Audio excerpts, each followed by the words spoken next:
And this is another one that's gotten national attention involving a person who I have described as most likely the most famous Amish person in the world. And that's due to the case, due to the attention that this person has gotten from this story over the past, well, really over the past year or so. It's really ramped up, but this is something that's been going on for many years now. And that would be Amos Miller, or Amish farmer in Lancaster County, who is known for selling raw milk products, regular raw milk, things like butter, different types of cheeses, soft cheeses, hard cheeses, and a product called colostrum, which is something that's produced by the cow after giving birth. I won't go too far into that detail wise, but the point is he's gotten in some hot water. If you don't know the story, just a quick wrap up.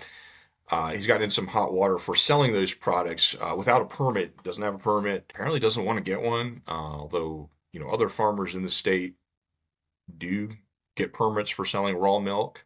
I mean, you can sell it. You just need to have a permit. But doesn't have one. And even if he did want to get one, it doesn't really solve his main problem. Well, most of his problems, because Pennsylvania doesn't offer permits for all the products he sells. I believe it's only for raw milk and for hard cheeses, but it wouldn't cover, I think, like soft cheeses and the yogurts and all the other stuff. So he's kind of out of luck there on that part. But the point is, he became very well known last year because this issue became a major public issue. It became a political issue. You had at least one presidential candidate tweeting about it in support of Amos Miller. That would have been RFK Jr., kind of trying to rally support. What triggered all this was Miller's farm being raided last January, just a little over a year ago, following some complaints over illnesses that had been linked or connected with or alleged to be connected with Miller's raw eggnog that he sold. Apparently, two people became ill, and I believe one of them died. So he was hit with a lawsuit from the state ag department. He had to cease selling the raw milk products while the case was moving forward, which was hard for him financially, as you would imagine.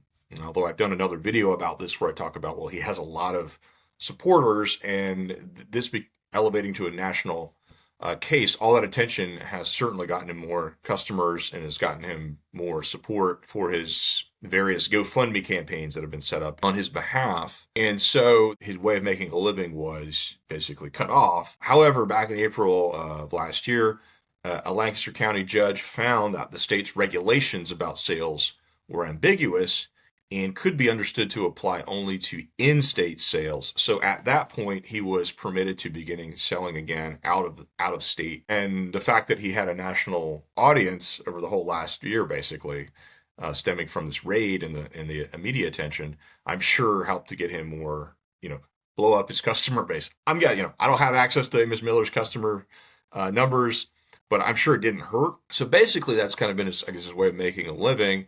And the latest news update, just to kind of bring this thing full circle, is that there was a ruling just recently, earlier this month, that affirmed that Amos Miller can continue selling the raw milk products outside of PA. So he's got 49 states open to him while the lawsuit proceeds here. It's probably going to be the case that we're going to hear more about this story too in the upcoming months, I would expect. Let me just add this too, like I mentioned the Give, Send, Go campaigns. He's got one that's going right now, which has a target of $800,000. This is the one he had going last year. And as of when I checked it about a week ago, it was up over 318,000 had been collected for Amos Miller. Now that's, he doesn't want to be living off of donations, I'm sure. But if it does go, against him, this case, I'm sure there's going to be a big uptick in those donations again. When I looked at it last year, when this was kind of at some of its hottest points, he was getting hundreds of dollars an hour in donations. Right now, it's basically just like trickling in. So anyway, the point is, he's got a backup plan that's in place. I'm not going to get into the whole, is raw milk, should we support raw milk? Is raw milk good for you? Is it not good for you? I'm just, I'm kind of agnostic on that. I'm going to leave it at that. So feel free to let me know what you think about that in the comments, or this case, or any of these others.